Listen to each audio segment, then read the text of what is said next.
Os microfones estão ligados? Tudo ok? Ok, microfone ligado. Esse de lá também? Então, ok. Gente, boa noite. A gente está aqui para a gente fazer a nossa segunda aula da doutrina da inspiração. Então, deixa eu me reapresentar aqui. Eu sou o pastor Fábio, tenho contribuído aí na área da teologia, do seminário para edificação e crescimento do povo de Deus. E a gente está aqui para fazer essa jornada, fazer essa viagem teológica em cima dessa matéria. Então a gente vai ter aí mais 6 encontros, são 7 encontros. Nós tivemos o primeiro encontro na semana passada, onde a gente introduziu o tema da nossa matéria. Então, antes da gente começar a nossa aula aqui, quero pedir a alguém que faça aí a oração, para a gente começar a nossa aula debaixo de oração. Aqui naquela primeira aula, a gente estava aprendendo sobre a chamada teologia orante. E aí a gente aprendeu aqui que teologia orante é aquela teologia que a gente faz em oração, em diálogo com Deus. Os maiores teólogos de todos os tempos, eles desenvolveram esse tipo de teologia. Hoje a gente tem aquela teologia acadêmica, aquela teologia que deu até vazão àquele erro de pensamento, a letra mata e o espírito vivifica. Justamente porque alguns teólogos caíram por esse tipo de teologia, uma teologia fria, meio que morta, que não tem contato com aquilo que ele está estudando. Na verdade, a gente está estudando as coisas de Deus, a gente está estudando a própria palavra de Deus, e a gente quer pedir a Ele que venha iluminar a nossa mente e conduzir a nossa mente no estudo das suas coisas e da sua palavra. Até a gente citou aqui na semana passada o grande teólogo do quarto século, chamado Agostinho, e hoje eu cito um outro grande teólogo também, esse do século XII, chamado Anselmo da Cantuária. Escreveu grandes obras teológicas, e as suas obras teológicas foram escritas em diálogo com Deus, conversando com Deus. Ele escrevia falando com Deus os pensamentos e as ideias acerca da teologia. E hoje, mundialmente falando, é reconhecido como um dos grandes teólogos da teologia cristã. Então, na verdade, a nossa teologia busca resgatar esse verdadeiro conceito de teologia, essa teologia feita com paixão, com oração, aonde a gente tem total envolvimento com aquele que a gente estuda e com as coisas daquele que a gente vai estudar. Então, quem vai fazer essa teologia orante aí agora na oração? Alguém pode levantar a sua voz e... Amém.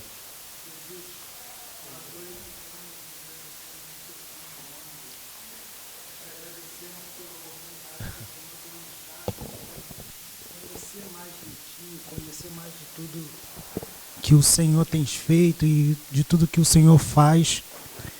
E eu tenho certeza que assim a gente se conhece, ó Deus. Sim, ó Deus. Então, Pai, que você possa guiar tudo aqui, Senhor. Guiar todas as coisas aqui nessa pequena sala de aula. Que assim como o pastor Fábio falou na outra aula, Senhor, que a gente viaje contigo, Pai. Sim, ó Deus. Por favor, Deus, nos leva nessa viagem maravilhosa, Pai. Por favor, Jesus. Amém. Amém, Jesus. Amém. Então, gente, na nossa primeira aula a gente introduziu a nossa matéria, que é a doutrina da inspiração. Então, esse tema para hoje, para o nosso tema, é de suma importância, porque a gente entendeu o seguinte, que o reconhecimento e o resgate da doutrina da inspiração afeta necessariamente a forma como nós lidamos com a Bíblia. E também vai afetar a nossa forma de como nós lidamos com Deus. Então, naquela primeira aula, nós vimos a definição do que seria a inspiração. A gente viu lá 2 Timóteo capítulo 3, verso 16, que o texto diz que toda a Escritura é inspirada por Deus e útil para corrigir, para redarguir, instruir o homem de Deus, para que ele seja sábio, né, para toda boa obra. Então a gente definiu lá que inspiração significa o sopro de Deus no autor sagrado para produzir a sua palavra. E a gente viu o seguinte, que inspirar é um termo que não traduz bem a palavra grega que está ali, nesse texto.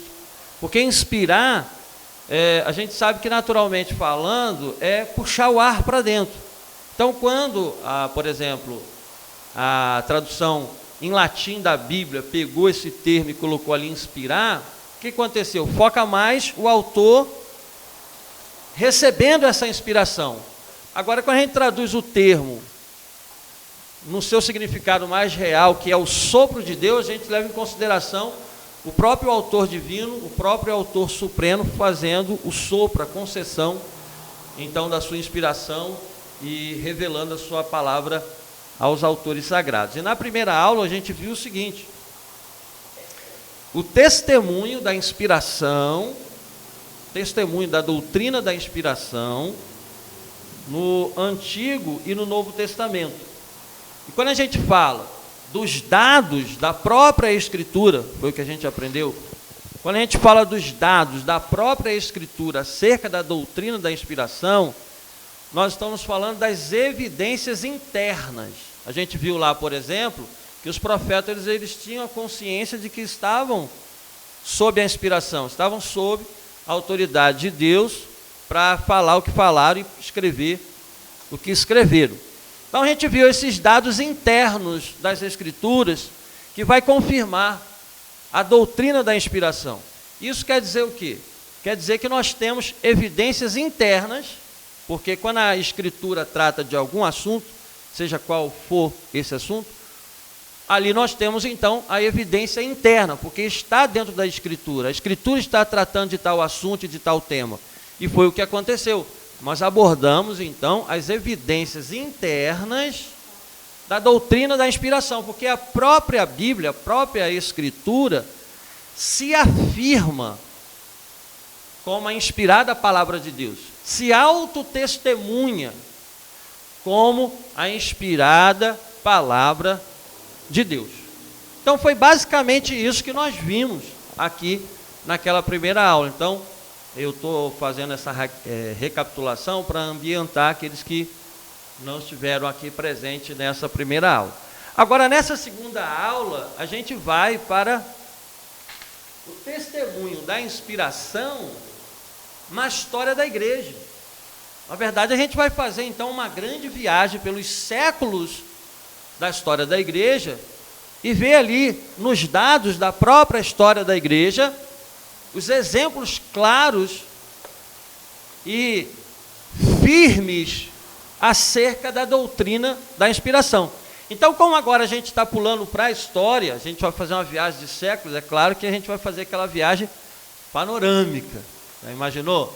Imagine que você, como cristão, você deve ter aí 10, 20, 30 anos de vida cristã, ou 5 anos de vida cristã.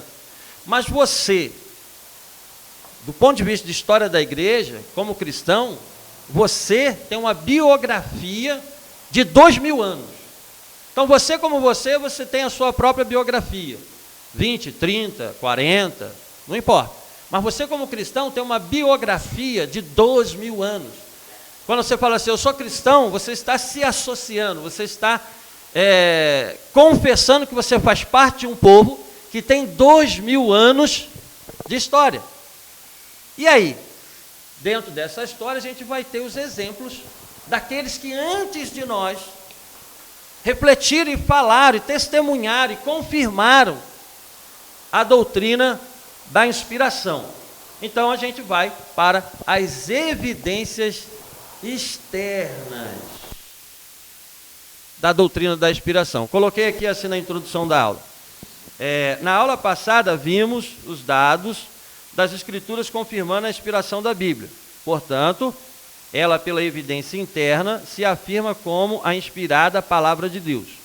Nesta segunda aula, veremos a doutrina da inspiração na história da igreja, portanto, na evidência externa. E eu quero lembrar aqui para aqueles que estavam aqui, e falar também agora para aqueles que não estavam. A nossa matéria está baseada num dos grandes teólogos da Holanda, que viveu entre o século XIX e o século XX, porém, a teologia que ele escreveu é muito atual, é muito significativa para os nossos dias. Eu até postei lá no grupo essa obra maravilhosa, Dogmática Reformada, ou seja, Teologia Sistemática, né? Que é o nosso recorte aqui. E no capítulo 13 dessa obra, o autor trata especificamente, detalhadamente, minuciosamente a doutrina da inspiração. Então nós pegamos esse capítulo 13 e estamos debruçados aqui nesse capítulo 13 do autor para tratar desse tema. E aí, veja, quando o autor, todas as vezes que você vê ali em amarelo, são as palavras do próprio autor, tá? Quando o autor, no tópico que trata da inspiração na história da igreja, ele faz ali a reflexão da inspiração na história da igreja, começando esse tópico, primeiro, ele faz um resumo da história de Israel em relação à doutrina da inspiração. Então ele vai falar,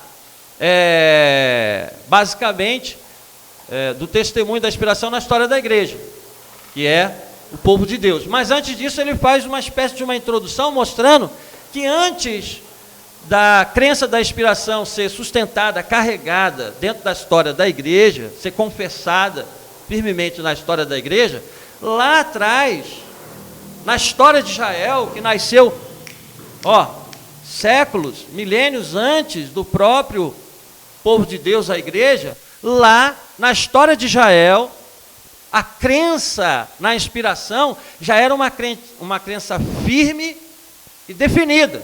Então ele faz esse preâmbulo, essa introdução, para depois chegar, por assim dizer, no segundo povo de Deus. O primeiro povo de Deus é o povo da antiga aliança, Israel, que a gente chama também da igreja do Antigo Testamento. E o segundo povo de Deus, a igreja. Então, de certa forma, quando a gente faz essa ligação, parece que o autor quer demonstrar aqui que a igreja acabou, de certa forma, herdando a crença da inspiração do próprio povo judeu, que já sustentava essa crença da inspiração das Escrituras há muito tempo antes. Veja aqui o que o autor coloca, olha, em Israel, Moisés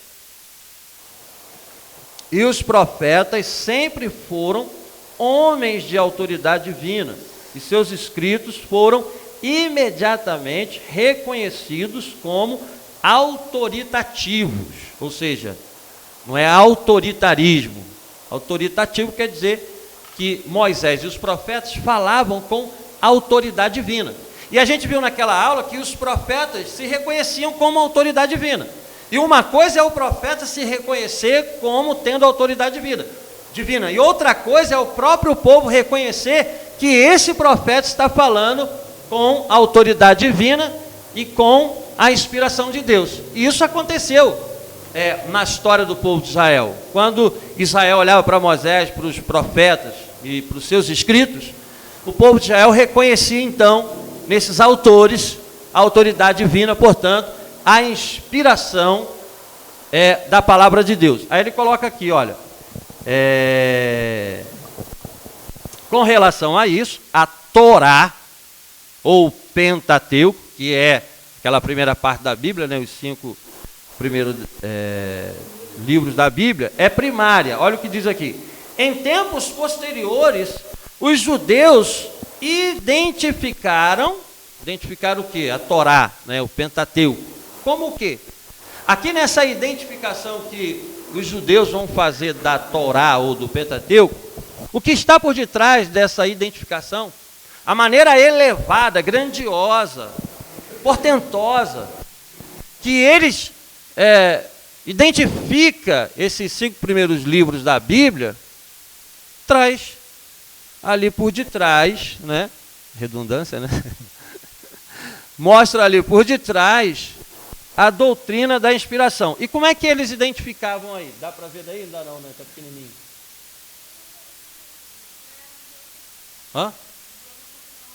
Enviei agora, só você abrir e vai lá para as partes finais. Porque no início, nos primeiros slides, vai aparecer a primeira aula. Você vai puxando, você vai ver.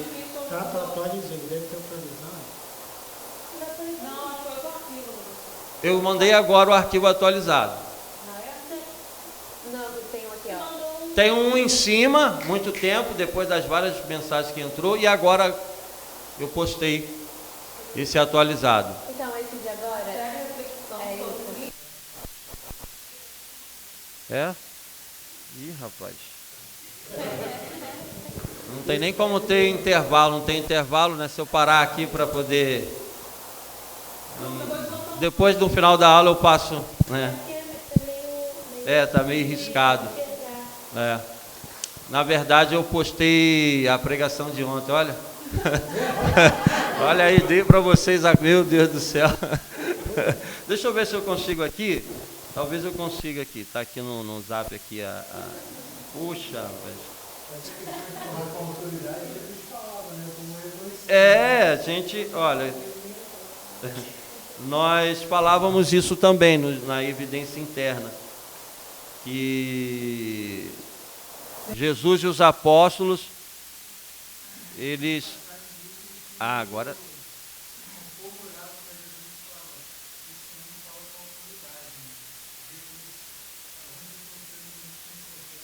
Agora foi. Mas não foi de novo? Peraí. Mandei a mesma coisa, gente. Que luta, hein?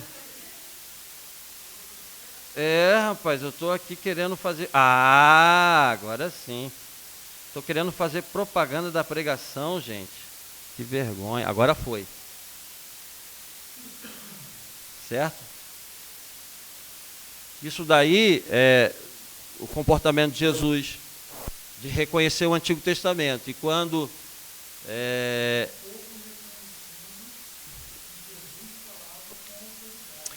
sim, aqueles que abraçaram a fé, porque a nação de Israel ficou na incredulidade, rejeitava ele, entendeu?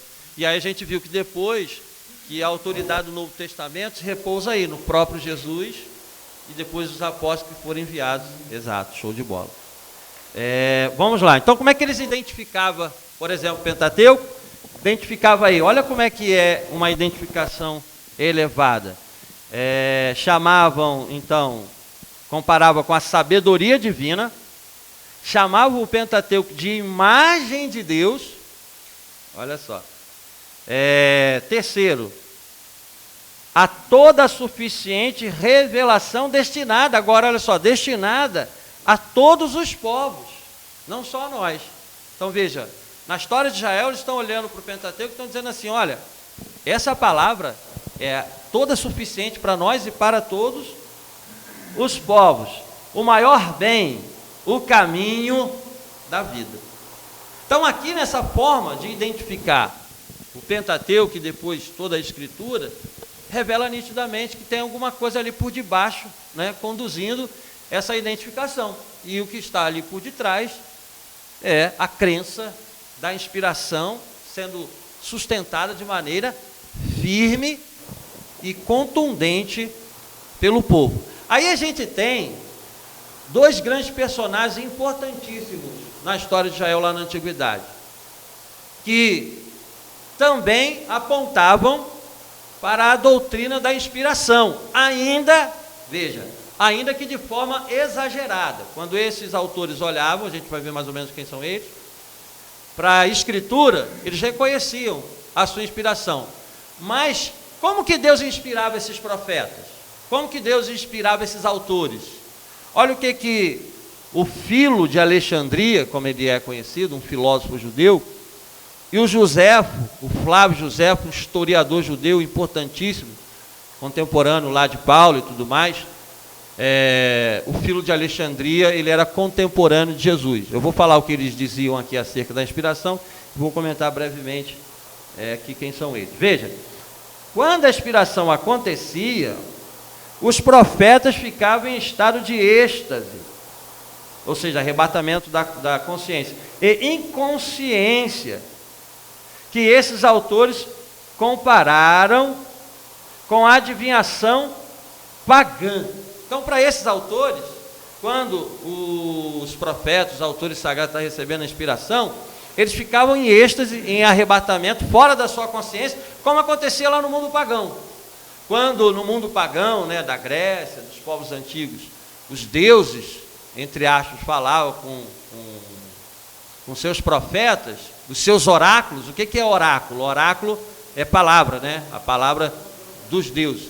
Então, quando um Deus ia lá falar com o seu profeta, esse profeta ficava inconsciente, ficava arrebatado, ficava fora de si, e aí dava a sua revelação. E aí o filósofo judeu Filo de Alexandria e o próprio Flávio Josefo diz que era assim que a inspiração acontecia nos profetas. O que você está vendo aqui? Você está vendo o pensamento firme da inspiração, mas por outro lado, a teoria, o conceito de como que essa inspiração acontecia é um conceito extravagante, extrapolante.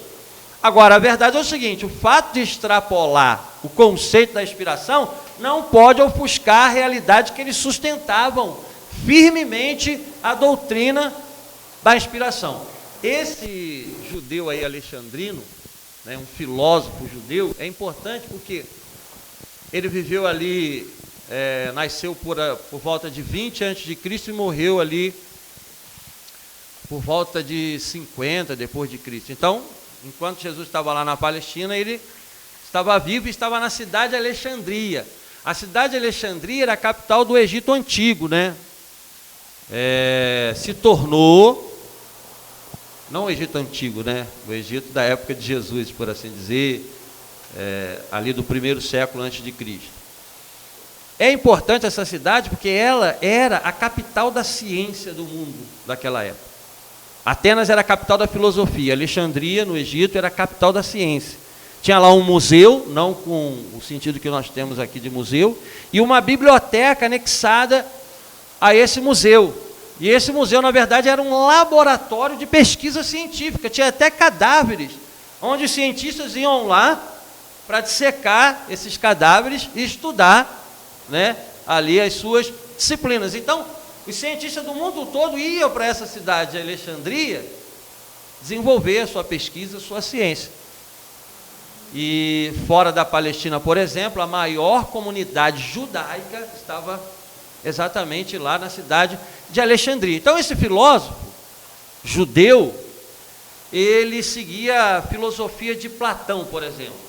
O que Platão dizia aqui, rapidamente? Platão dizia que existia dois mundos: o mundo das ideias, o mundo, por assim dizer, das essências, e o mundo da aparência. Era mais ou menos isso. E o que ele buscou fazer, esse Filo? Ele buscou desenvolver um método de interpretação das Escrituras para harmonizar a filosofia grega com o pensamento judaico. Então ele foi o primeiro na história a desenvolver um método para harmonizar a filosofia grega com o pensamento judaico. E esse método ficou conhecido como método alegórico. Esse método consiste em pegar as passagens bíblicas e transformar essas passagens bíblicas em uma parábola, em uma figura de linguagem. Por exemplo, Josué foi lá e destruiu Jericó. Isso é literal? Josué foi lá, realmente entrou na cidade, destruiu, tomou a cidade? Não. Isso é apenas uma figura de linguagem, por assim dizer, um exemplo. Se referindo que a gente deve mortificar a carne. Então, esse método que ele inventou, até hoje está aí, e causa um problema terrível na hora de interpretar as Escrituras. Nesse aspecto, o nosso filósofo judeu, ele derrapou feio. Para você ter uma ideia desse método aqui, por exemplo, você vai pregar sobre Jonas. Como é que é a história de Jonas? Jonas, né, fugiu, entrou no navio, e aí veio a tempestade, deu ruim, jogaram Jonas no... Estou me preparando para ser desconstruída agora. Hã? Estou me preparando para ser desconstruída agora. Como assim? Mesmo que você vai falar. Ah, não. Aí veja, vamos pegar o método do Filo. Como é que seria essa interpretação? Bom, o navio é a nossa vida e Jonas não é uma pessoa. Jonas é o pecado que entrou na nossa vida, gera turbulência no nosso navio. Enquanto a gente não tira o Jonas do pecado do nosso navio vai ficar sendo chacoalhado pelas tempestades. Muita gente prega assim hoje, alegorizando o texto. E o texto não está falando nada disso. O texto quer dizer que Jonas recebeu um chamado e não quis pregar de acordo com o chamado de Deus. Então veja, esse método está no nosso tempo até hoje, foi inventado por Filo de Alexandria, derrapou feio na questão do método de interpretação das Escrituras, inventou esse método chamado alegórico.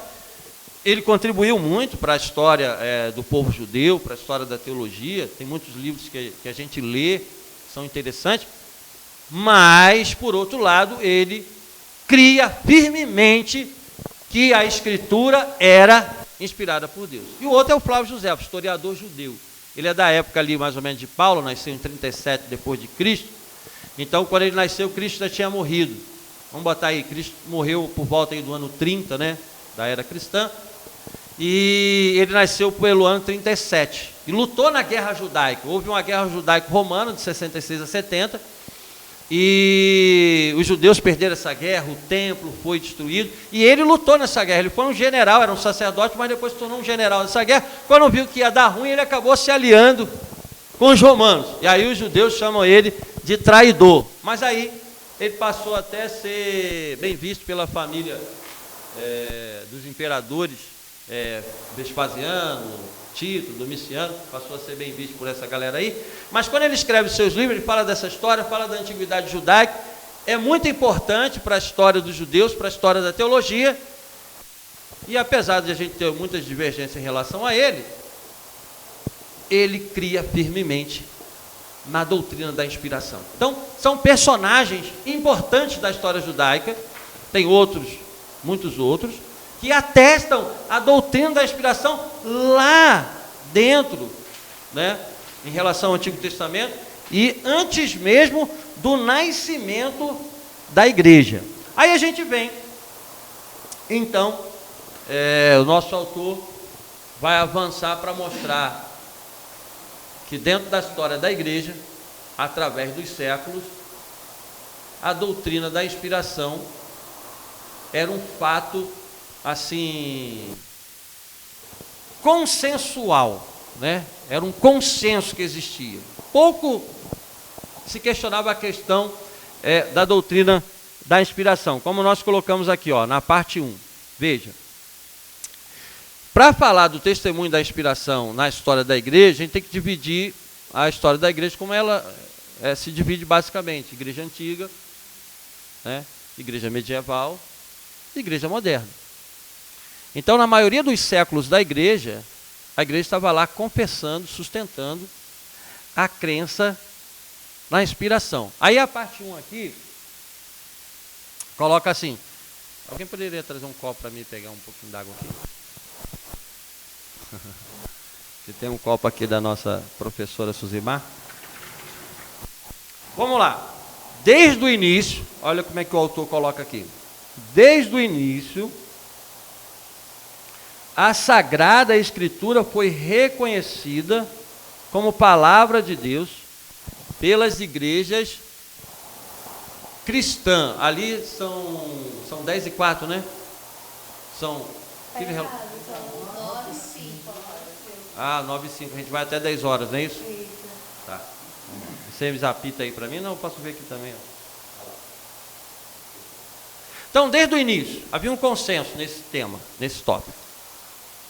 Aí o autor coloca aqui: não há dogma sobre o qual exista mais unidade do que o da Sagrada Escritura.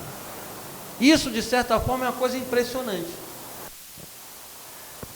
Porque se tem alguma coisa que foi difícil de você sustentar na igreja, foi a unidade. Desde cedo, desde o seu nascimento, a igreja passa por divisões, cismas, né, que é divisão, racha, separação. Quer dizer, no próprio Novo Testamento, quando o cristianismo surge ali com Jesus, depois a igreja nasce, já na época ali de Paulo já tinha um certo racha entre judeus cristãos e judeus gentios. Tinha uma certa dificuldade de relacionamento, tinha uma certa divisão. Aí você vai desenrolando na história da igreja através do século, você vai observando as divisões que aconteciam. Divisões que, de certa forma, eram até justificadas por temas sérios.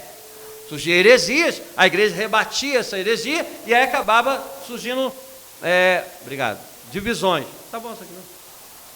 Mas existiam divisões que são injustificáveis, divisões bobas. Por exemplo, teve uma época que um bispo da igreja de Roma excomungou o bispo da igreja de Éfeso e as igrejas da Ásia, hoje a atual Turquia. Por quê? Você vai me perguntar. Pela simples questão da celebração correta da data da Páscoa. Lá em Roma, por exemplo, eles acreditavam que a celebração da Páscoa deveria acontecer no domingo posterior ao 14 de abril, que é o 14 de Abib do calendário judaico. É o primeiro mês do calendário judaico. Aí no Oriente, lá em Éfeso, nas igrejas do Oriente, se acreditava o seguinte: não, a data da celebração da Páscoa na igreja deve ocorrer no dia exato, 14 de abril. Então, controvérsia para lá, controvérsia para cá, discussão para lá, discussão para cá, o bispo de Roma resolveu excomungar, excluir.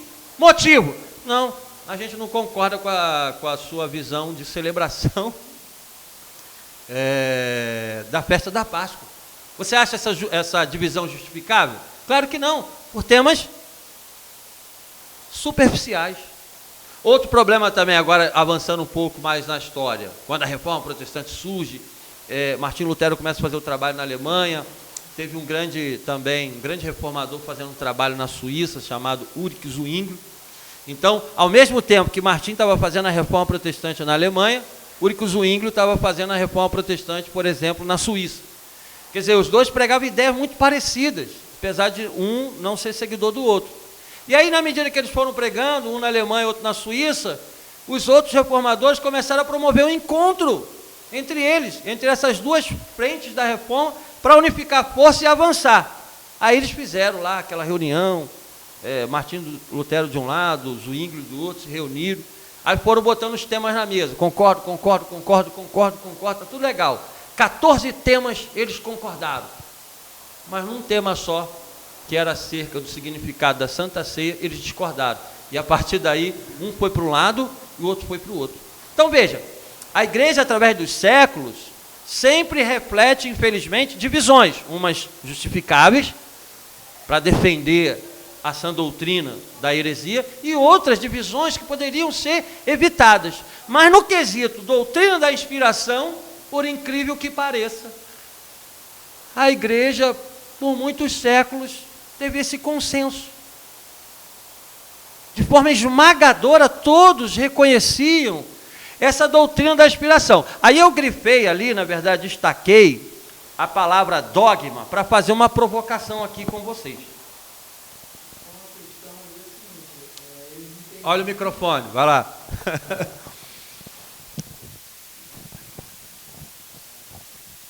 Eles entendiam que, no decorrer de todos os séculos, né, que a doutrina da inspiração era correta. Sim, e era isso. A Bíblia era totalmente inspirada. Isso. O problema era a interpretação dos textos que cada um tinha. Exato. E, independente do que você falava, o que eu achava era certo e pronto, acabou. Então, não tinha a humildade de ouvir e tentar ver se não, o que você está falando está certo, eu posso mudar isso aqui. Não existia isso. Assim, em relação à doutrina da inspiração, existiu consenso. Né? Agora, a forma de interpretar que às vezes mudava de um lado para o outro, mas isso, no quesito inspiração, não teve separação na igreja. A divisão que eu falei aqui foi divisão em relação a outros temas. Podia ser falta de humildade, arrogância, desejo de trazer uma novidade. Vários fatores contribuíram para dividir a igreja, mas outros fatores bobos que a igreja poderia seguir em unidade, acabou não seguindo. Mas no quesito inspiração, ela não se dividiu, ela reconheceu. Apesar que às vezes um colocava um conceito aqui diferente, um conceito ali acolá diferente, mas o grosso, na afirmação da crença da inspiração, todos eles reconheciam. Talvez é por isso que a Igreja Católica, ela colocou livros apócrifos justamente para justificar alguns pontos de vista deles. Não, a Igreja Católica, na verdade, tem uma confusão muito grande em relação a isso. Aqueles livros lá do Antigo Testamento só, que é diferente dos nossos, não foi a Igreja Católica que colocou. Porque lá atrás, lá em Alexandria, que eu falei do filósofo, essa comunidade judaica, grande, a maior que tinha fora da Palestina, falava grego, já não falava mais hebraico. Aí houve a necessidade de fazer uma tradução do Antigo Testamento, do hebraico para o grego. Aí tem até uma lenda que o rei lá da época lá juntou vários sábios judeus, cada um no seu quarto, cada um traduziu um pedaço do Antigo Testamento, quando reuniu, foi uma coisa perfeita. Lendas à parte, o fato é que a tradução saiu. Fizeram a tradução do hebraico para o grego. E aí essa tradução aí era usada pelos judeus de fala grega. E esses livros que tem ali no Antigo Testamento, que a Igreja Romana sustenta, foi inserido lá atrás nessa tradução. Então a Igreja Romana só reconheceu. Inclusive tem ramos do protestantismo que também reconhecem. Tá? Mas não foram eles. Só no Antigo Testamento. O Novo Testamento é 27 livros igual. No Antigo Testamento, deixa eu consertar aqui, é também idêntico. Só que entra alguns outros livros. Mas eles têm também lá os 39. Tem o Macabeus, né? E tal. Isso. Mas no Novo também tem alguns livros novos. Não, o Novo não. Não. Tem um Evangelho de... Não. De... Não, isso daí são tipo assim, Santo na Tomé. época em que os autores do Novo Testamento estavam escrevendo, sob a inspiração do Espírito, tinha um monte de gente escrevendo também. O Evangelho de Tomé, o Evangelho de Judas, Evangelho dos Gnósticos, que era um grupo que dizia que a salvação era pelo conhecimento. Então essa galera toda foi escrevendo um monte de coisa a partir daquilo que eles achavam ser o Evangelho. Então não tem nada a ver propriamente com a Igreja Católica, não foi a Igreja Católica que fez isso, na verdade, né? Nesse contexto aí a gente está de acordo, inclusive na doutrina da inspiração, em relação à Igreja Católica, que a gente vai ver até aqui, nós também temos um consenso nesse sentido. E muitas outras doutrinas da Igreja Católica também temos consenso. É porque aqui no Brasil, como o catolicismo era oficial e o protestantismo chegou, e aí começou o embate, né? Catolicismo e protestantismo, os herdeiros do protestantismo acabou tendo uma visão assim anticatólica. E aí não consegue lidar muito bem assim, né, católicos e evangélicos. Muitos temas a gente sustenta igual. Outros temas a gente tem divergência e não dá para ligar. Então, quer dizer, aqui no que diz respeito à nossa matéria, há uma convergência também nesse sentido aí na Igreja Católica. Mas eu quero colocar aqui a minha provocação. Por que eu destaquei ali o termo dogma? Vamos? Oi? Isso aí. Dogma é diferente de doutrina, né? Tem uma certa diferença. E dogma seria o que pensa que é verdadeiro, salvo engano. Não, vou botar aqui. O que é... Ó, estou aqui com outro livraço. Abre aí, meu Deus, me salva. Tá aqui, ó. Aqui nós temos uma definição teológica do que seria doutrina e do que seria dogma. Esse aqui é o Luiz Berkoff, um teólogo excelente também, escrevendo sobre as doutrinas cristãs, né, a história dos dogmas, a história da doutrina cristã. Ele define lá a diferença entre doutrina e dogma. Então vamos ver a diferença lá? Doutrina é a expressão direta e às vezes ingênua de uma verdade religiosa. Não é necessariamente formulada com precisão científica.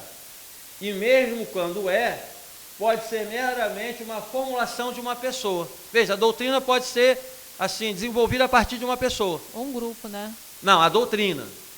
Assim, de forma técnica.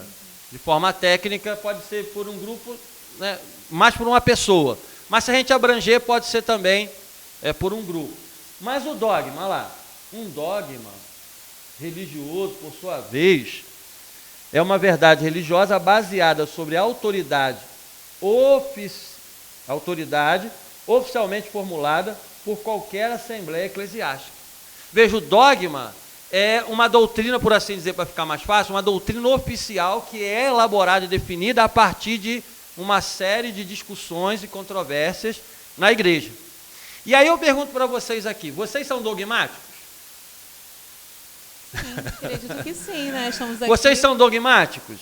Você acha que você é dogmático? Aí às vezes a gente ouve você é muito dogmático. Você se sentiria assim, honrado ou ofendido? Vamos fazer um teste aqui então, para ver se você é dogmático. Quem aqui acredita na doutrina da Trindade? Deus é Pai, Filho e Espírito Santo? Poxa, unânime. Quem acredita aqui nas duas naturezas de Jesus? Jesus é 100% homem, 100% Deus. Poxa. Vocês acreditam que Jesus vai vir pela segunda vez nessa terra?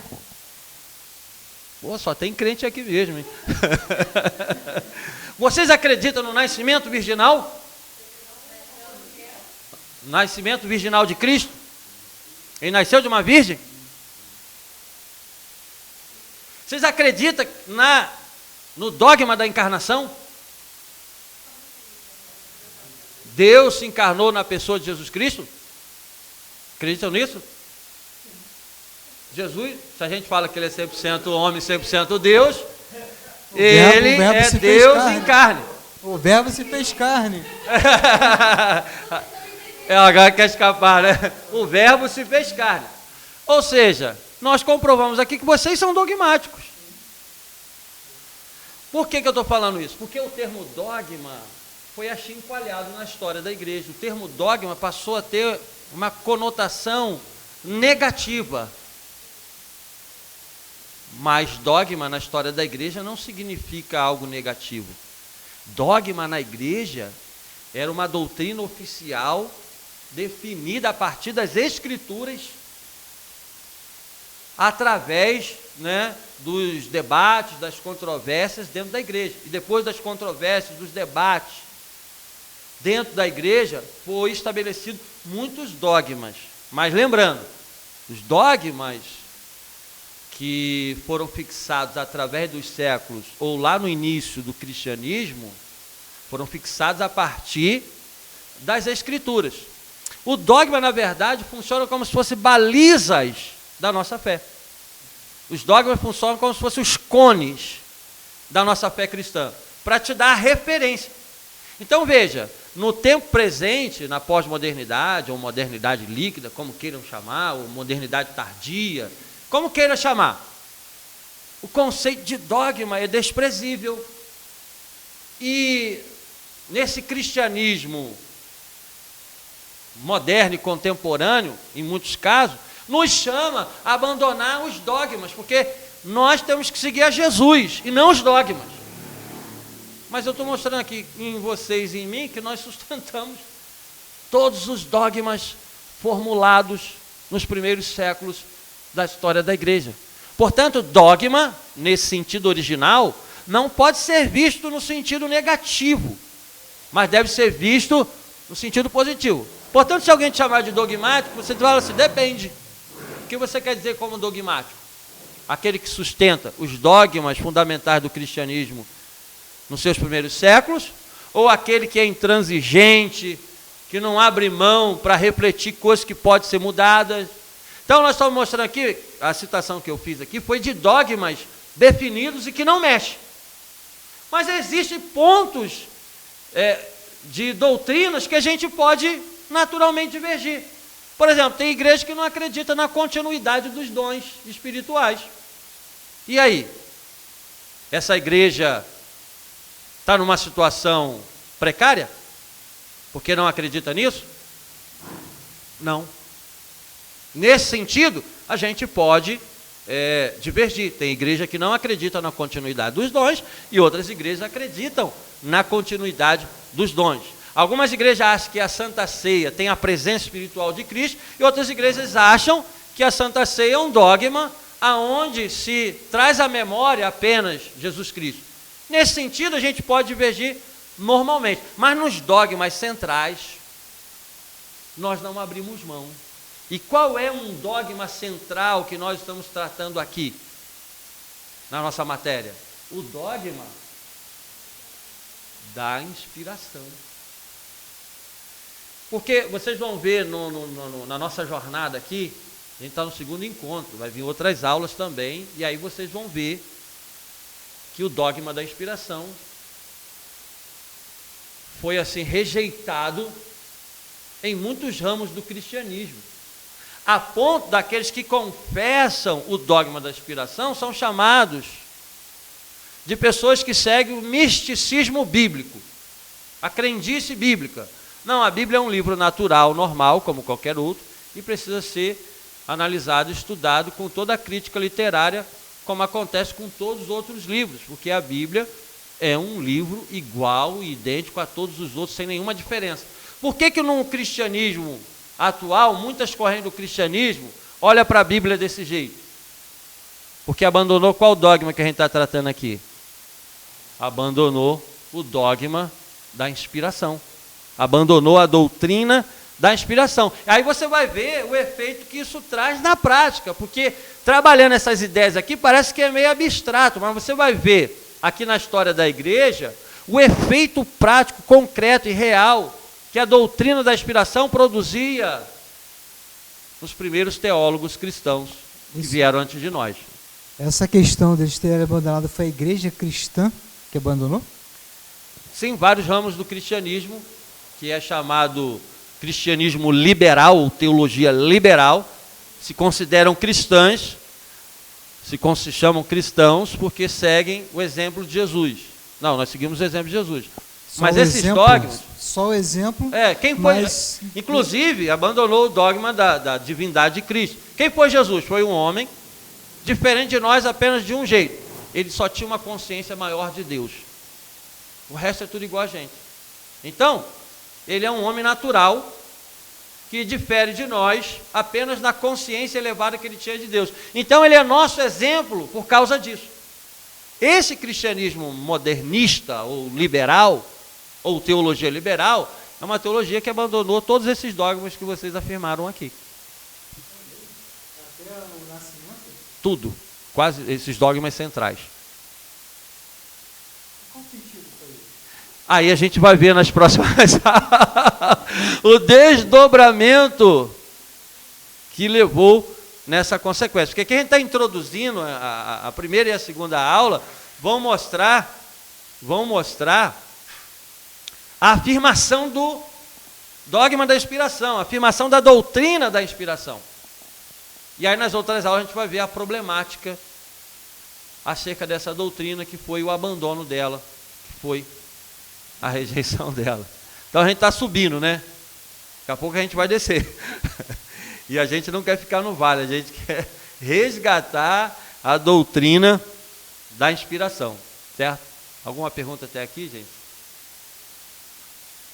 Pode interagir também, porque a gente está aqui numa aula, né? A aula é exatamente para a gente trocar ideia, bater papo sobre a nossa matéria aqui. Não é uma palestra onde a gente faz uma exposição de um tema, assim, um pensamento contínuo, sem a participação de vocês. Então, participa aí. Como é que é o seu nome mesmo? Guilherme, está ali, ó, microfone ali. Já, não, pode ficar, o assessor aí da classe aí vai passando o microfone. Vamos lá, então. No ponto 2, vamos começar. Vamos começar aí. A gente vai ver agora, na prática, os exemplos que vão aparecer dentro da história da igreja, confirmando positivamente a doutrina da inspiração. Vamos lá, diz aqui assim, o primeiro: Clemente de Roma. Vocês vão saber já quem é esse homem. Ensinou a inspiração do Antigo Testamento com clareza total. Ele chama os escritos do Antigo Testamento de os oráculos de Deus, ou seja, as palavras de Deus. Lembre disso, tá? Oráculo é palavra, né? No caso aí, palavra de Deus. As Sagradas Escrituras são verdadeiras e inspiradas pelo Espírito Santo. Cita texto do Antigo Testamento com a fórmula: o Espírito Santo diz. E chama os profetas de ministros da graça de Deus.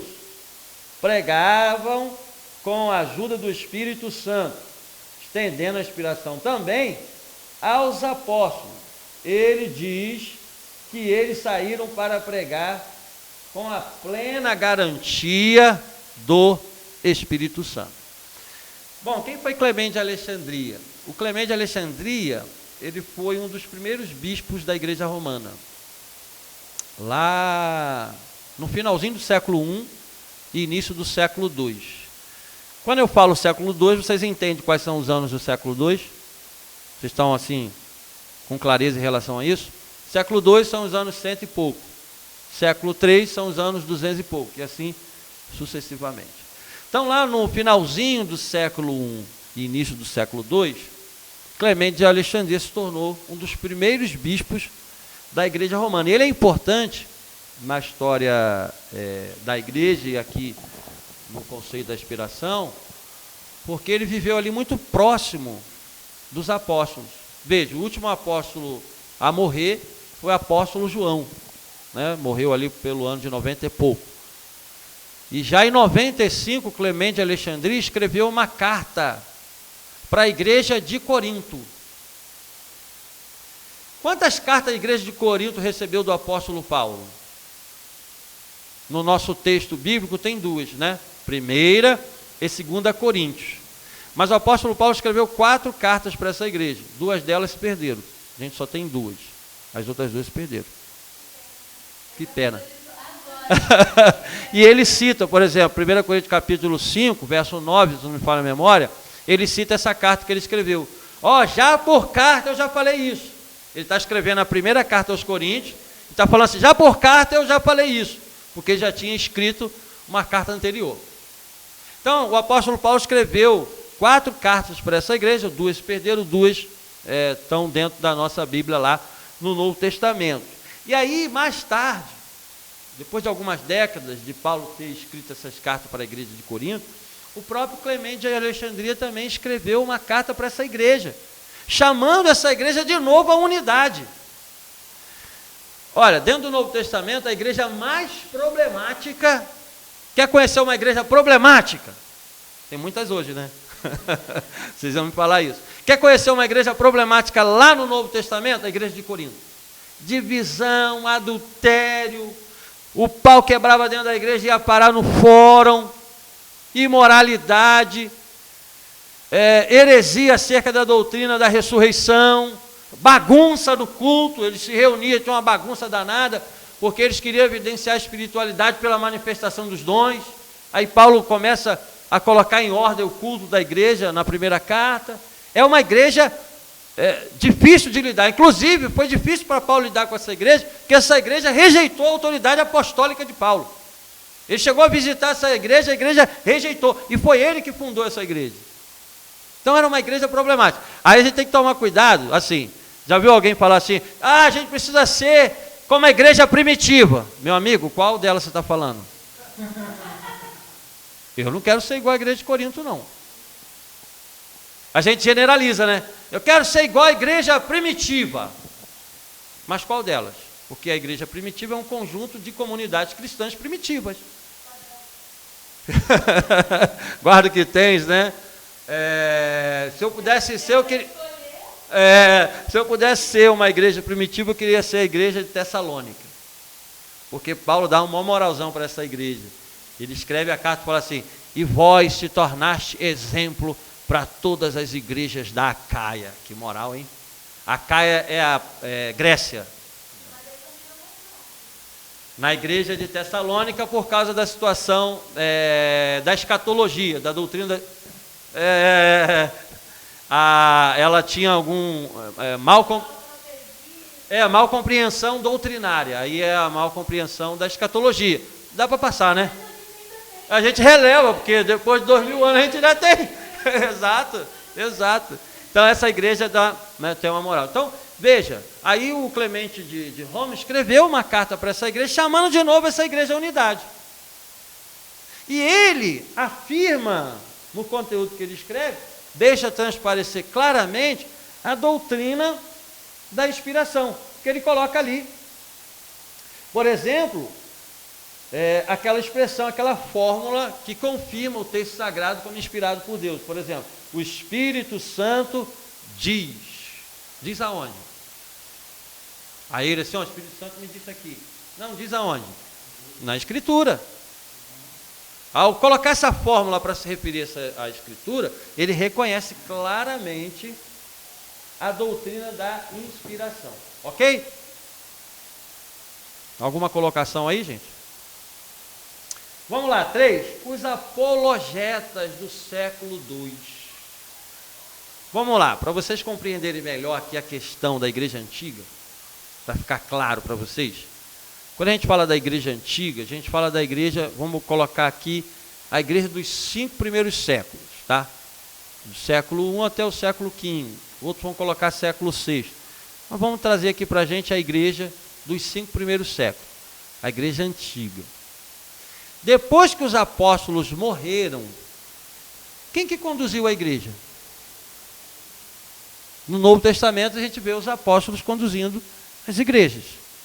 Mas depois que eles morreram, todos eles morreram no século I, depois que eles morreram, quem que Deus levantou para conduzir a igreja?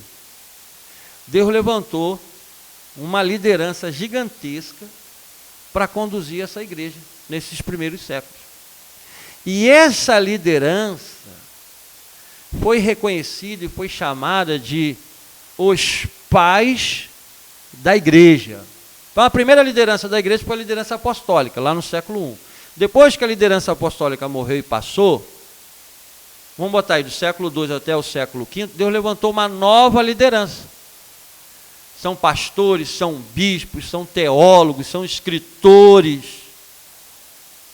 que defenderam a igreja, edificaram a igreja, apacentaram a igreja. E o carinho que a igreja tinha com essa liderança era tão grande, a igreja tinha um afeto tão grande com essa liderança, que passou a chamar esses líderes de pais da igreja. Aí dentro dessa seção, os pais da igreja do 2º século ao 5º século, nós temos várias divisões. Por exemplo, os pais apostólicos. Quem são os pais apostólicos? São aqueles que viveram perto e próximo dos apóstolos. Aqueles que foram discípulos dos apóstolos. Clemente ali não viveu pertinho dos apóstolos? O apóstolo não morreu no ano 90 e pouco. Ele está escrevendo a sua carta no ano 95. Então ele viveu coladinho dos apóstolos. Então esses pais da igreja que viveram coladinho aos apóstolos são chamados de pais apostólicos, que viveram ali coladinho aos apóstolos. Os outros, por exemplo, que lutaram para defender o evangelho da heresia e defender o cristianismo, por exemplo, da perseguição, eles foram chamados de apologetas ou apologistas. Quem são os apologistas? São os pais da igreja que trabalharam para defender a fé cristã ou defender a igreja perante a perseguição do Império Romano. E esses apologistas que defendiam a igreja, seja da heresia ou seja ali da perseguição, eles colocaram o seguinte aí, os apologetas do século II compararam os autores da escritura a uma cítara, lira ou flauta, que o músico divino empregou como seu instrumento. A doutrina dos apóstolos está no mesmo nível da dos profetas. Assim como Abraão, nós também cremos que a voz de Deus falou novamente por meio dos apóstolos de Cristo e tinha sido declarada por meio dos profetas. Eu quero que vocês analisem aqui as palavras do nosso autor, o Herman Bavinck, que é o autor do livro onde a gente está se baseando. Quando ele fala aí dos apologetas, veja como que os apologetas tratavam a questão da inspiração. Eles consideravam os autores sagrados como se fosse uma lira na mão de Deus. Deus está tocando a lira, a flauta, e transmitindo a sua palavra para eles, como se eles fossem esse instrumento musical. Qual é o conceito aqui que eles têm da inspiração? É um conceito meio que mecânico, porque nesse conceito, os autores sagrados se tornam apenas um certo boneco na mão de Deus, apenas um certo instrumento. Aqui, nesse conceito, se nega a personalidade do autor sagrado, se nega a inteligência dele, a cultura dele, o estilo dele. E nós vimos, por exemplo, que a inspiração que a gente vai defender aqui, o conceito de inspiração que nós iremos defender aqui, é a inspiração orgânica. É a inspiração que leva em consideração o fato de que a Bíblia é um livro divino e humano. Ele ela é um livro inspirado por Deus, mas isso não anula a cultura dos autores. Então, esse estilo de inspiração é o estilo de inspiração que melhor vai fazer jus à doutrina da inspiração. Então, vamos lá. Os apologistas, então, ao declarar a inspiração, declara a inspiração num tom meio que exagerado, meio que extrapolado. Lembra lá de Filo de Alexandria e Flávio Josefo? Eles estão reconhecendo também a crença da inspiração, o fato da inspiração, a realidade da inspiração. Porém, eles estão elevando, eles estão extrapolando o conceito de inspiração. Mas lembrando aqui de novo que isso não deve ofuscar que eles sustentavam firmemente a doutrina da inspiração. Eles estão sustentando, mas estão tentando achar, estão tentando refletir. Ainda não está definido propriamente qual é o melhor conceito para tratar da doutrina da inspiração. Qual é o melhor pensamento, qual é a melhor teoria para explicar esse fato, para explicar essa realidade. Eles partem que é uma realidade que aconteceu, mas ainda eles estão ali tateando, né, fazendo declarações, fazendo afirmações que traz o conceito meio que extrapolado, mas não ofusca a firmeza que eles tinham na crença da inspiração. Prosseguindo, a gente tem aqui um outro personagem importantíssimo na história da igreja e também aqui no quesito inspiração. Em Irineu, vamos lá. Em Irineu já está presente um pleno, aqui a gente chega no momento em que o conceito, ou melhor dizendo, a doutrina da inspiração chega numa amplitude melhor. Ó. Já está presente um pleno reconhecimento da Escritura de ambos os testamentos.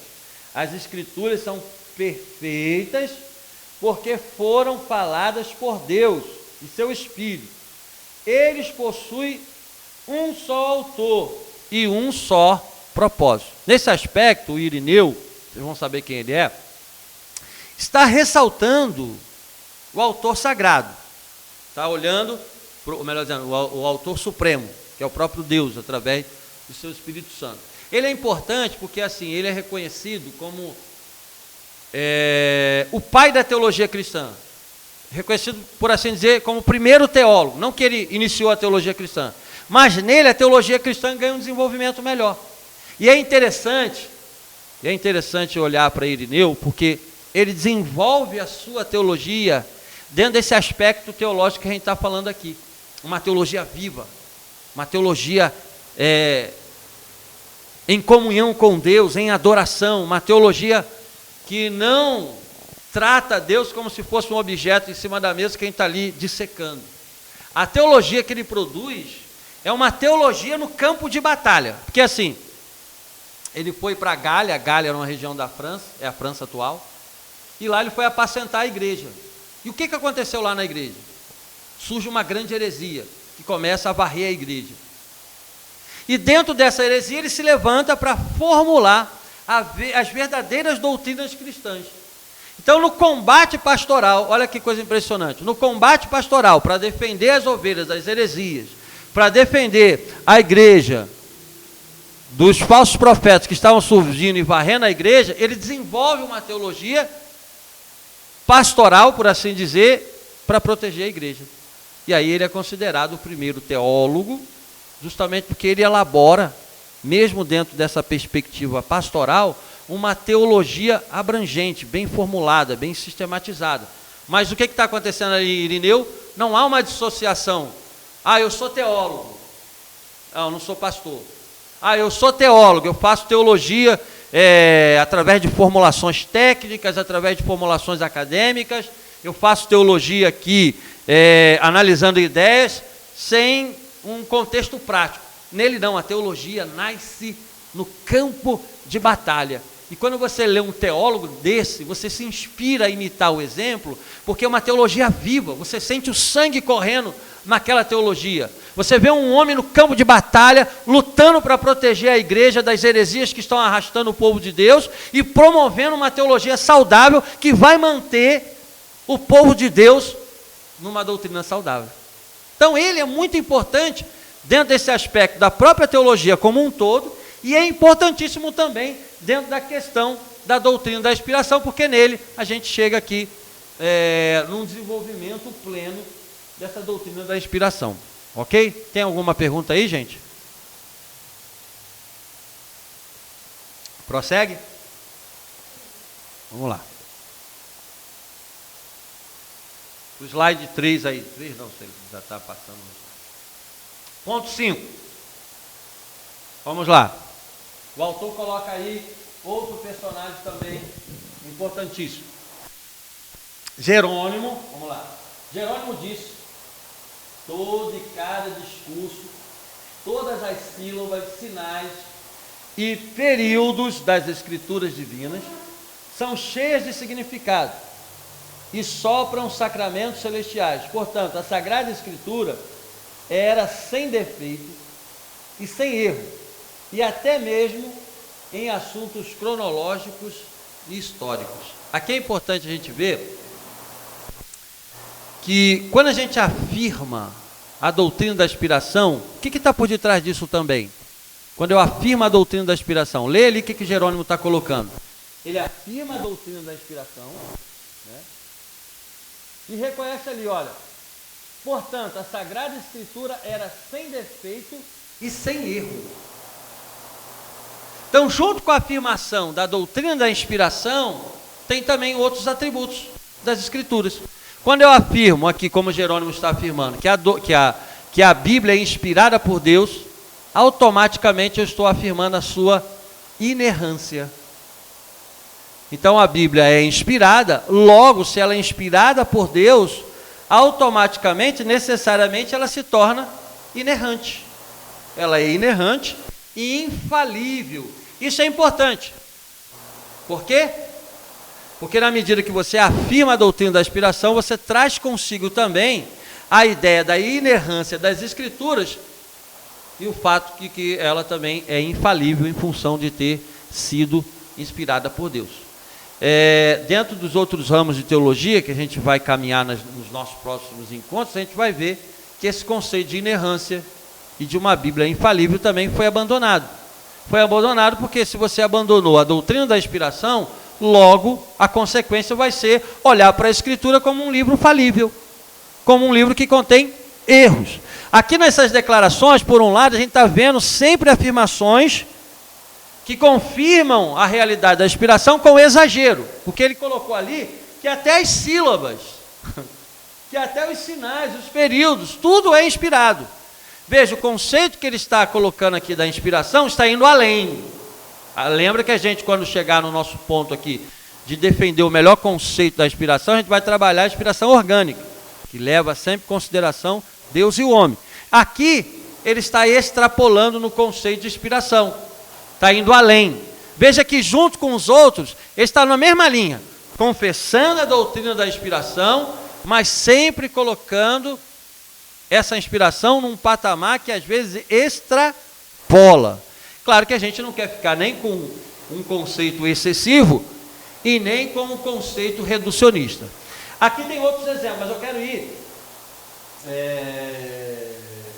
logo ali para a parte 8, porque a gente está ali já chegando no fim da nossa aula. Que horas tem aqui? Isso. Porque a gente está citando aqui os fatos que estão comprovando, aqueles teólogos, aqueles primeiros teólogos que na exposição da teologia cristã, na luta em prol da teologia cristã, estão afirmando categoricamente a doutrina da inspiração. Agora, naquela parte 8 ali, a gente vai ver o resultado prático, que é importante a gente resgatar isso. Não é simplesmente afirmar, a Bíblia é inspirada, ok, beleza, sei. A Bíblia é inerrante, tá bom, eu sei. Mas veja o que isso traz, lá na parte 8. Essa convicção era universalmente aceita. Isso fica ainda mais poderosamente evidente a partir do uso prático da Escritura na pregação, na argumentação, no tratamento exegético da Escritura e etc. Que nas afirmações isoladas feitas por esses homens. Veja, eles estão afirmando a doutrina da inspiração. Teoricamente, estão fazendo essa afirmação. Mas na prática, o que isso vai resultar na vida deles? Eita! Pode? Sempre? Então, ela era aceita por quem? Você falou que era a doutrina da expiação, ela é aceita. Primeiro, dentro da própria Escritura, confirma a sua inspiração. Jesus, os apóstolos, os profetas, a história de Israel. E também na história da igreja, esses primeiros teólogos cristãos estão afirmando a doutrina da inspiração. Ok. Uma baita questão que eu tenho. Tá bom. Se eu puder matar nos peitos. Vamos lá. Não faça assim, ó. Obrigada. Vamos lá. A maioria dos livros que nós temos na Bíblia, pelo menos os que nós temos relato de autoria, são livros escritos por homens. E provavelmente, homem que eu falo gênero masculino, não mulheres. E aí todos esses conselhos, todas essas referências teológicas, a maioria delas que nós temos também são masculinas. E aí fica aquele questionamento do tipo, não tinham livros escritos e inspirados também, inspirações divinas que Deus deu para mulheres? Entende? E tipo, não foi aceito por uma questão machista? Não, ou sim, não? Sim. Entendeu? Entendi. E aí o que acontece? Eu, como jovem, universitária cristã, independente assim, da errância ou inerrância, eu confio na fidelidade de Deus. Ponto. Então eu sei que Deus vai me abençoar. Mas porque eu vi que Deus vai abençoar a minha crença na Bíblia. Mas é um questionamento que já me fizeram e eu realmente não soube responder e fiquei pensativa do tipo, eu sei que tem alguns livros apócrifos que têm uma autoria feminina de possíveis discípulas de Cristo que não foram aceitos porque seriam mulheres que teriam escritos. E aí vamos falar sobre isso? Agora você, na leitura que você faz na leitura do seu tempo. Hoje a gente está afetado pelo feminismo, né, pelas doutrinas feministas, e você faz o olhar a partir dessa reflexão atual que a gente tem sobre todos os temas, inclusive da religião, do cristianismo e tudo mais. Né? Só que quando você olha para dentro do contexto da Bíblia, a própria Bíblia, nos fatos que ela apresenta, ela coloca a mulher, antecipando até muitas coisas, num patamar diferente. Por exemplo, você tem Ruth, que é a personagem principal lá do livro de Ruth. Você tem a profetisa Hulda, por exemplo.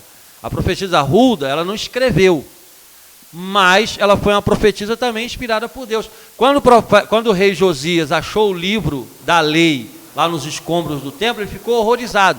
Ele foi consultar quem? Isaías ou Hulda? Olha, o secretário, vem cá. Nós aqui somos machistas. Então, vamos consultar Isaías, deixa Hulda para lá. Não, ele foi consultar Hulda para saber qual era a direção de Deus. Por exemplo, Débora é uma personagem, né, que também é exaltada na Escritura. O contexto é o seguinte, teve um montão de profeta homem também que não aparece na Escritura. Esses textos, a gente tem os autores, todo masculino, são os autores inspirados ali para escrever o texto sagrado. Mas outros autores, ou melhor dizendo, outros personagens, outros profetas, outras figuras importantes, não tiveram inspiração escriturística. Então não é propriamente a questão de machismo, né? A questão aqui, você vê que a mulher é colocada num ponto elevado, mas você está dentro daquele tempo, né?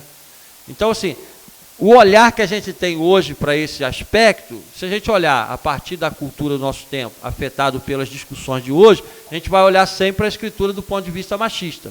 Mas se você olhar para aquele tempo, acompanhando o desdobramento da civilização, avançando, e colocando a mulher até num aspecto elevado, o olhar vai ser diferente. Mas a minha questão não é com o conteúdo em si da Bíblia, é com a organização dela, entende? Uhum. Do tipo, então, até alguns teólogos modernos que nós estudamos na Idade Média são todos homens. Sim, sim. É difícil de que não tenha nenhuma... que não tivesse uma voz feminina na época, entendeu? Sim. Como não, porque aqui na igreja a gente nós temos assim, mulheres que temos pastores, todas as coisas. Eu fico, gente, se tem hoje, teve durante toda a história. Na Bíblia, os relatos. Oi? A minha questão é só mais essa organização mesmo, do tipo, foi unânime para todo mundo. Todo mundo quem? É só questionamento mesmo, não é a palavra. Sim, tinha mulheres que estudavam. Inclusive, Quando eu falei aqui dos pais da igreja, na história da igreja tinha as mães da igreja. Entendeu? Mulheres teólogas que botavam muitos homens no bolso. Marcela Macrina, por exemplo, a teóloga Macrina, discipulou 2 irmãos que foram 2 grandes teólogos da Capadócia, atual Turquia. Então você tem na própria história da igreja também mulheres discutindo e debatendo teologia, e esse Jerônimo que a gente citou aqui gostava muito de conversar com a teóloga Marcela, porque era ela que melhor conseguia interpretar e entender os seus pensamentos. Então assim, você tem, porque assim, como o foco fica sempre dentro dessa questão, ressaltando machismo, e os pontos acabam ressaltando o aspecto que está acontecendo pelo lado do homem, aqueles aspectos que estão dentro da história da igreja que contempla as mulheres de maneira significativa não aparece muito. Mas se você estudar a própria história da igreja, você vai ver mulheres tendo seu papel assim, importantíssimo dentro da história da teologia cristã. Mas, por outro lado, assim, os dados que a gente tem também não dá para definir muito essa questão, né? Os dados que a gente tem dos contextos aí, do cânon, dos livros, não tem muita coisa que a gente possa colocar para definir a questão. O que a gente vê são esses personagens, são esses autores masculinos, né? A questão aí não é pelo sexo, não é a questão do sexo, mas são autores masculinos que estão ali produzindo todo esse processo das escrituras. Nós não temos dados que aponte assim, propriamente para o lado feminino, mas aí é cultural, dentro daquele aspecto que está se desenvolvendo, né? Então você não... a gente... Isso não tem a ver com o contexto da época da cultura, que as mulheres não eram ouvidas? Sim, tinha muitos aspectos disso, mas dentro da...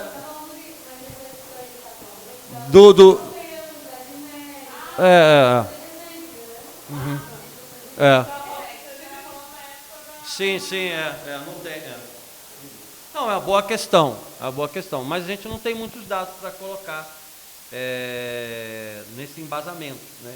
É sempre um olhar a partir do recorte que está se fazendo hoje. Sim, eu entendo. Eu estou perguntando por quê. Eu tenho a minha fé, tenho a minha relação com Deus, mas imagina uma conversa com uma pessoa, com uma mulher feminista, e ela vai olhar e vai falar, cara, eu não consigo me identificar. Legal. Porque como... E aí, o que eu posso falar para ela? Eu falo, conhece Deus, que você vai entender. Sim, mas é bom a gente ter uma base argumentativa para isso. Por isso eu pergunto. Você vai ver na história da igreja essas mulheres que você não vê, mas está lá na teologia, está lá na história cristã. E se você conhecer esse lado, você vai ter um material farto para botar na mesa, nesse aspecto, sim. De mostrar... É o que eu faço, mas se tiver mais informação, hoje entendo, né? Claro. Busque as mães da igreja. Tá. Depois eu vou passar para você. Você vai gostar, olha, um exército de mulher que eu não conhecia. Sim. Agora vamos espelhar nessas teólogas, não nos teólogos. Não, mas a gente pode escutar os dois, né? Sim, vários. Na Idade Média. Professor, sobre essa questão... a gente pulou para um lado, mas tá bom. Pode ir. É ótimo. As pessoas... nos serve às vezes para isso, né? Exato. As pessoas que ficam criticando muito a Bíblia, tipo assim... A Bíblia é machista, não sei o quê... Outros textos dessa época escritos por mulheres, de qualquer outra religião, de qualquer outro lugar. É muito difícil também encontrar assim. E eu também, porque assim, não é nem no cristianismo, nem em lugar nenhum. As mulheres só foram tendo um pouquinho mais de espaço depois. E também, se for entrar nessa, eu já ouvi gente criticando, poxa, por que Jesus veio como homem e não como mulher? Então, assim, cara, não, se ele viesse como mulher... Exatamente. Então, assim,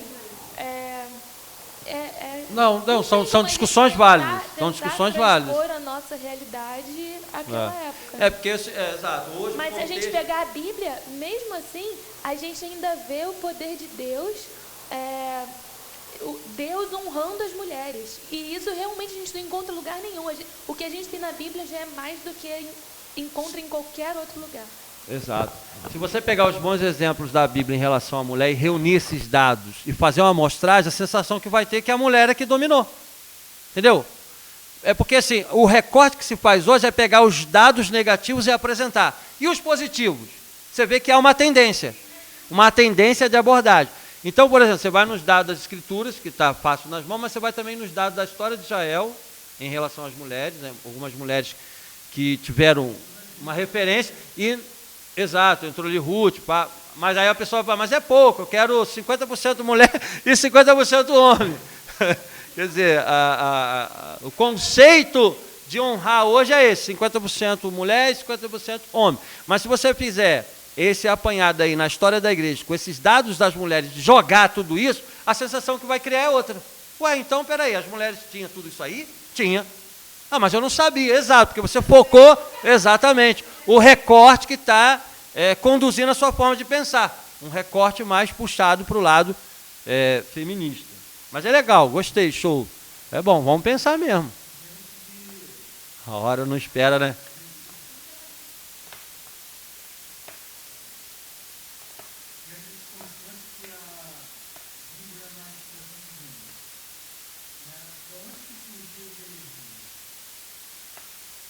Exatamente, a heresia surgia pela má interpretação da Escritura. E sim, exato. Tem a má interpretação da Escritura, que quando você interpreta errado, evidentemente você vai seguir por um caminho errado.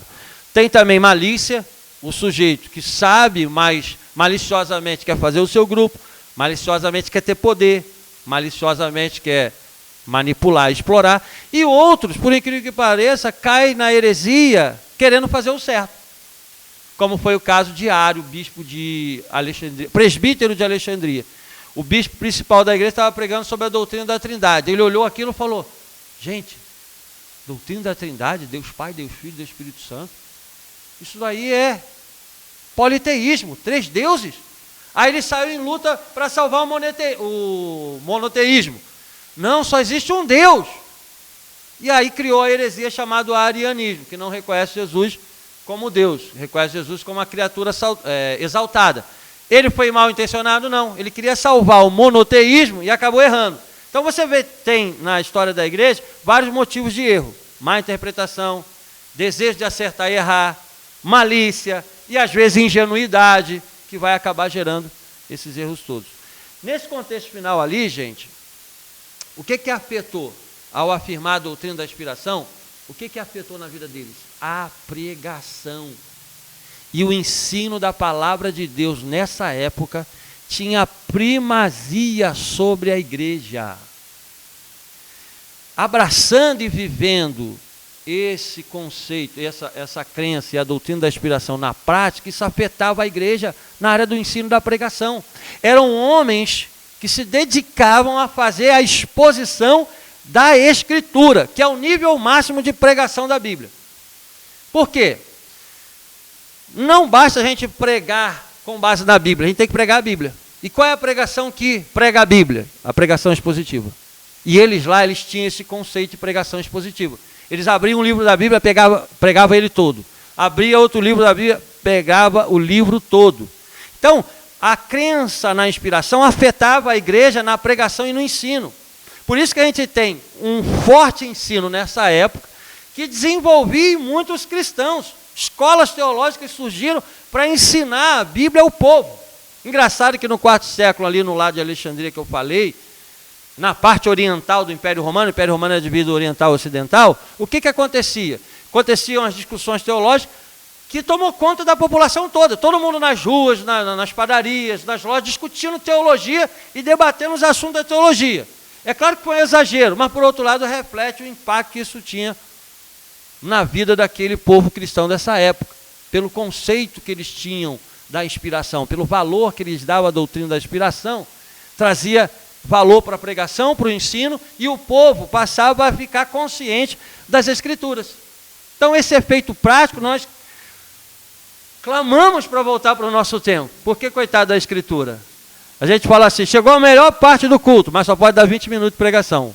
Passou disso, já enfada, eu tenho que ir embora, eu tenho que não sei o quê. A gente faz tudo, canta, dá anúncio, pula, roda, teatro para lá, dança para cá e tudo mais. Não, 20 minutos, 30 no máximo para pregação e está tudo show. Irmão, não é por muito falar que Deus vai fazer a obra. O que isso revela, irmãos? que não há um alinhamento com a doutrina da inspiração. Quando a gente realmente confessa e assume a doutrina da inspiração, o efeito prático se vê na igreja, que é levada a valorizar o ensino e a pregação. Então, aqui eles viviam a afirmação em conexão com a prática. Não era uma coisa simplesmente afirmar. Na prática da igreja a gente via todo esse contexto aí. Gente, é 10 horas. Partiu. Vamos fazer a oração para a gente terminar. Eu concluo essa aula no pedacinho final na próxima. E a gente entra na nossa terceira aula. No nosso terceiro encontro a gente vai tratar do surgimento do protestantismo crítico. Que raio é isso? Vocês vão saber na terceira aula. Vocês não precisam nem anotar, porque aí no slide que eu passei para vocês está a nossa ementa, com as nossas 7 aulas. Tá? E mais, o nosso trabalho que a gente falou aqui vai ser um trabalho dialético. O que é isso? Um lado vai pegar a afirmação da Bíblia, o outro lado vai pegar a negação da Bíblia como inspirada, entendeu?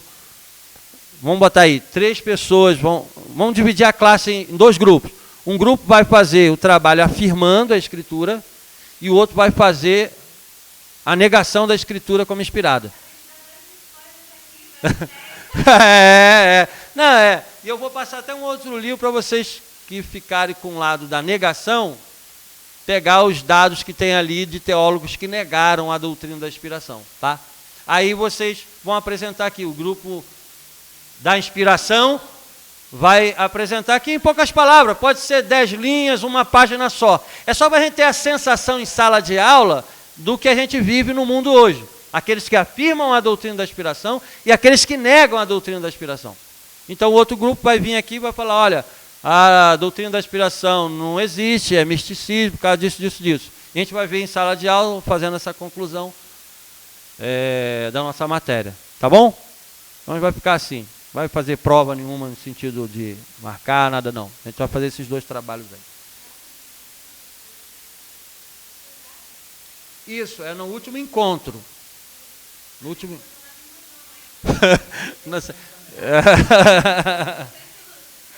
Vamos orar aí, irmãos, para encerrar essa aula. Quem faça essa oração, faz essa oração aí, por favor.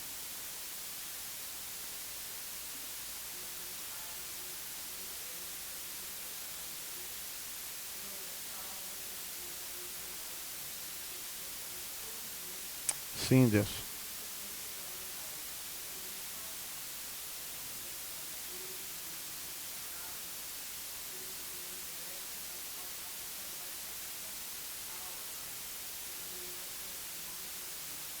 Amém.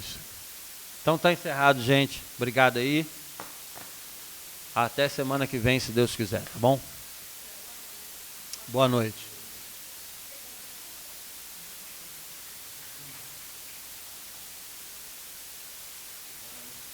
Valeu, meu amigo. Muito obrigado aí.